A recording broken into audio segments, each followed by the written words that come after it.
Fala, meus amigos, minhas amigas ligadas aqui no Dois Toques, a casa do futebol. Narizinho tá um pouquinho vermelhinho, né? O olho marejado, que hoje já chorei. Ganhei essa camisa linda, rapaz, da minha filha de presente de Dia dos Pais, ela que pintou. Uma festa aqui em casa, né?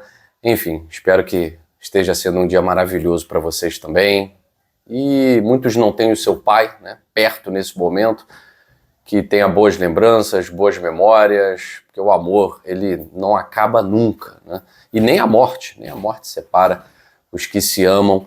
Então, feliz Dia dos Pais para todos, lindas lembranças, grandes momentos, que seja um dia maravilhoso para todos nós.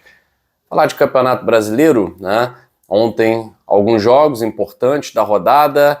Teve o Botafogo levantando o defunto, né? O Fluminense que estava fedendo a peixe. O Botafogo foi lá, fez questão de levantar o defunto, deu uma moral pro Fluminense. Maracanã deve estar cheio na Libertadores da América. O Fluminense está agradecendo ao Botafogo, que teve uma postura muito retraída, respeitou demais o time alternativo do Fluminense. E o Fluminense mostrou, com o time alternativo, que tem peças para brigar por titularidade, né? Se o time titular não está indo bem, o alternativo mostrou que algumas mudanças podem ser feitas pelo Zubeldia para manutenção da cabeça dele, né?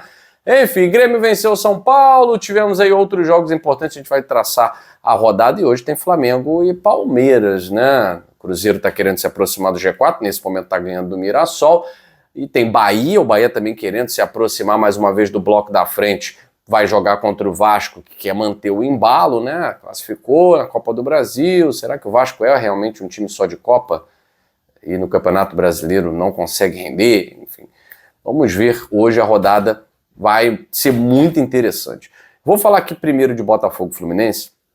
O Botafogo enfrentou um time alternativo. Havia uma expectativa muito grande no Nilton Santos, né? O Alex Telles recebeu homenagem, 100º gol. Botafogo invicto aí no pós-Copa, tem feito uma boa campanha, vinha fazendo algumas apresentações até interessantes, né? Mesmo não vencendo. Ontem foi um jogo em que ficou aquela dúvida, o que tanto faz o Franklin Carvalho no período de treinamento? Porque não é possível. Não é possível. Parecia que o Fluminense, alternativo, tinha aproveitado 1 semana e meia de treinamentos para melhorar fundamentos. Teve mais posse de bola, teve mais organização. E o Botafogo vinha de uma maratona, cansado, errando tudo, não conseguindo ser dominante. Impressionante como, para alguns clubes, o período de treinamento faz muito mal. Faz muito mal. Tem treinador que não pode deixar pensar muito tempo, que aí dá ruim. É melhor deixar só jogar. Então o Botafogo agora vai entrar numa sequência de jogos, e aí o treinador vai ter pouco tempo para pensar, quem sabe o Botafogo passa a jogar até melhor, né? Porque ontem foi bem não. Foi bem não. O Fluminense foi melhor, o empate foi um resultado justo. O Botafogo perdeu uma oportunidade absurda de encostar, de terminar a rodada dentro do G5, encostar no próprio Fluminense, né? Agora a distância é mantida. Alguns resultados da rodada ontem, não daria nem para dizer ajudar, então, Remo e Atlético Mineiro 2-2. O Atlético Mineiro também daqui a pouco está virando time de Copa, né? O Campeonato Brasileiro do Atlético Mineiro está sempre lastimável.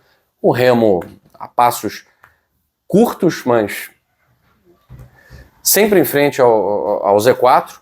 Não está conseguindo se livrar, não está conseguindo emendar a sequência, não está conseguindo pontuar o suficiente. Então o passo não é largo. O passo largo é quando você perde todos os jogos, né? Passo curto, mas sempre em frente, rumo à segunda divisão. Não acho que o Remo vai conseguir se livrar. E o Atlético Mineiro não vai a lugar nenhum nesse Brasileirão, né? Já está mais do que provado. Agora, outro jogo, Grêmio e São Paulo. O Grêmio joga uma pressão danada para cima do Vasco, para cima do Inter, porque agora é o Inter que está lá no Z4. Tá? E o Inter pega só o Palmeiras, líder do campeonato, no Allianz Parque. A situação vai ficar complicada ali nessa briga para ver quem cai e quem não cai. Vasco pressionado, porque o Grêmio venceu, o Vasco precisa vencer o Bahia na Fonte Nova. Bahia pressionado, porque o Botafogo não venceu, então ninguém distanciou. São Paulo perdeu para o Grêmio. Então o Bahia pode dar uma distanciada também no campeonato da mediocridade. Quem consegue vencer numa rodada de empates, dá um salto à frente. E a gente tem Palmeiras e Inter, Vasco e Bahia, Flamengo e Vitória. O Flamengo precisa decidir. Depois do fracasso nas negociações, depois de José Boto, até difícil de falar, né? Depois de José Boto passar aí essas vergonhas que tem passado com dinheiro na mão, não conseguir trazer nenhum jogador interessante para o Flamengo, vamos ver se dentro de campo o Flamengo consegue fazer valer a superioridade e perseguir o Palmeiras. Porque se o Flamengo não vencer hoje e o Palmeiras ganhar do Inter, aí esquece. Aí esquece, é um abraço, tchau e bênção. Próximo perseguidor, será que o Atlético Paranaense vai ter forças? Enfim, o Fluminense também já perdeu pontos, está pensando em Libertadores. Enfim, está cada vez mais difícil um perseguidor para o Palmeiras. O Flamengo no Maracanã hoje às 7h30 tem uma grande oportunidade, né? Bom, é claro que o Dois Toques vai estar cobrindo aí todos os jogos, trazendo informações, vídeos curtos para vocês, sempre com aquela nossa opinião que incomoda muita gente, mas é a nossa opinião verdadeira, sem medo de ser feliz, sem passar pano para ninguém. Beijo grande, até a próxima aqui no Dois Toques, a Casa do Futebol.